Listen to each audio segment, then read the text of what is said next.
guys, so what you see here, this is my Gerber profile, and it's actually mounted on my Tag Banshee plate carrier. And I've really been liking this knife for just the durability and just utility that's been providing for the price. This thing's going right around 20 bucks, and you can find it at Walmart, lots of places. It's very available.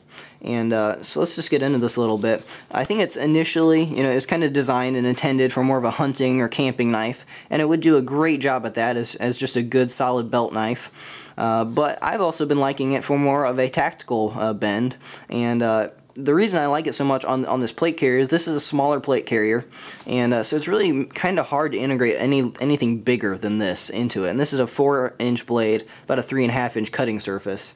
So for example, this is a cold steel Kobun. This is a pretty good knife too, very affordable. And if you try to integrate this is a 5.5-inch long blade.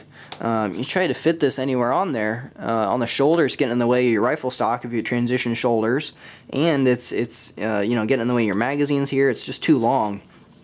You mount it anywhere down here and you can't really extract it effectively.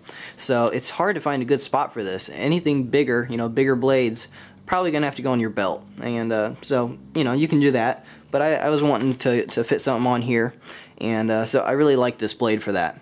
Now the blade shape on here is a really nice design, and again, about 4 inches long, 3.5-inch cutting surface. The steel is kind of a downside here. It's not really very well publicized. I think it's about a 440 steel, and so it's not that great. It's going to hold the edge all right. I mean, it doesn't go dull instantly. You can do some work with it, but it's not that great. It's easy to sharpen. That's an upside. If you're planning on doing a lot of work with it, taking it out in the field, I'd recommend taking a sharpening stone. It is easy to sharpen.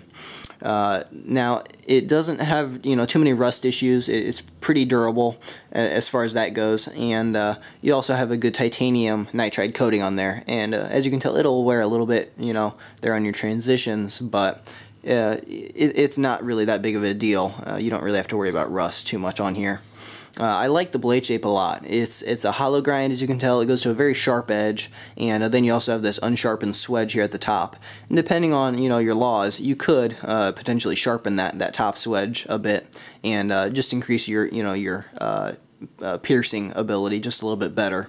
Now, I do think this knife would pierce very well. As you can tell, it goes to a very nice tip, a very sharp tip that's reinforced, so it would pierce very nicely. And also that broader blade, talking about in a more of a defensive role, that broader blade would really open up a very large wound channel. So I think it could be a very potent defensive knife. And in this scenario where I'm carrying it, as far as weapons go, this is my tertiary system. I have my primary weapons, can be a rifle or a shotgun, then I have my handgun, and then that's all backed up by this. But I'm also carrying this as more of a survival knife, potentially. Your tactical systems can very easily end up turning into survival systems. You think you're out there trying to fight somebody, and all of a sudden it turns out that a storm blows in or whatever, and you're not so worried about the enemy. You're just trying to survive the elements. So I want any tactical blade I'm carrying to really integrate well into my survival systems as well. That was my whole point with my K-bar videos. Lots and lots of people hate me for criticizing the K-bar. That's fine, I don't really care. But my point with all that was just that if you're carrying a knife that's, tactical, it's a fighting knife, it should be able to roll into more of a survival knife role too. It should be durable enough that it can handle that. At least that's my opinion. And this is, if you look at this construction on here, it's a full tang, exposed tang design, which is very, very durable. And if you look at other knives that are really durable, that have a good reputation, for example, like the SA6, I reviewed this very, very positively. I really like this knife. This is a full exposed tang too. I've broken 2 K-bars doing really, really tough, chopping, batoning and stuff. That's more of a closed tang design, where the tang kind of tapers down and goes inside the handle, and it's just, you can do those designs right, but you can also do them wrong, as you've seen. And so I really like this design. It's affordable, but it's very, very durable. Now your handles on here are just kind of a rubberized panel, and you can remove those if you want. There's mini torque spits right there, so you could just pop them off if you like. and replace them with wood or G10 or, you know, just wrap it in paracord, do whatever you want to do. These ones do provide pretty good traction. I like them. Now there's a nice little you know, kind of pattern on there. There's a lanyard hole right here, and you know, they're rubberized. They have kind of a sharper edge right here, but if you wanted to, you could, you know, it's just rubber, so you could just trim that down if you want. There's also some jimping up here. Not that great of jimping. It's kind of a poor attempt. You could kind of rough it up with like a Dremel tool or something if you wanted to add some more traction. And there's also a decent finger choil down here. So overall, the ergonomics are pretty good. It's comfortable in hand. If you're doing more of a kind of a thrust attack or something, I don't think you're going to go up on that blade. You get a pretty good traction. Now, I have kind of medium to small hands, and it's comfortable for me. I think it would probably be comfortable for larger hands too. So overall, I really like it. It is a little bit thicker handle, which is nice. It really gives you a good grip and purchase on there.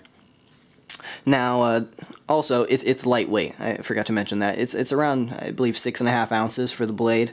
So that's pretty good. It's easy to carry, and it's always nice to keep things lightweight, especially when you're loading up lots of gear, ammo, and whatever else. So the sheath on here is it's a decent design. It's pretty cheap. It's just a basic nylon sheath, as you can tell. There's no really plastic liner or anything in there, so eventually you could maybe wear the sheath down. You could always just mold like a custom Kydex sheath or something. That'd be pretty cool. But the sheath, it works.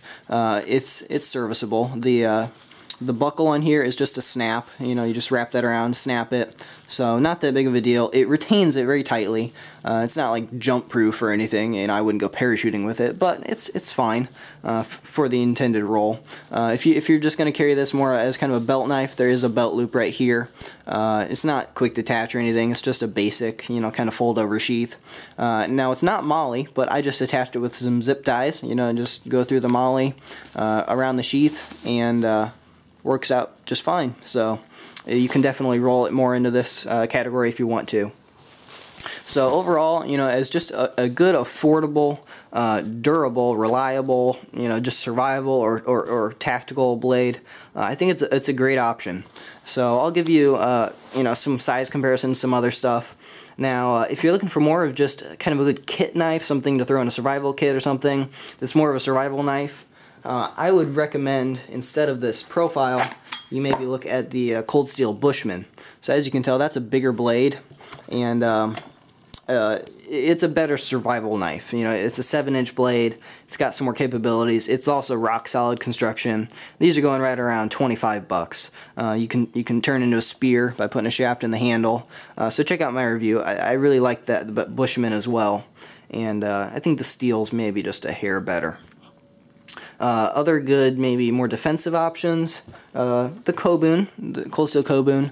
This is a pretty decent knife. Now, as you can tell, it's not really that exposed hang. It's more of a traditional design, so it's not going to be quite as durable. I wouldn't go, you know, doing really hard batoning or anything with this. But I think it's a decent knife for the money. I think they're on 30 bucks. It has that really nice Tonto point, much better steel. I believe this is an AUS 8. So, you know, another thing to consider. So again, if you have any questions at all, feel free to ask that in the comments. I'd be happy to help you guys out. You know, thanks for watching. If you want to subscribe, I'd appreciate that. And everyone have a nice day.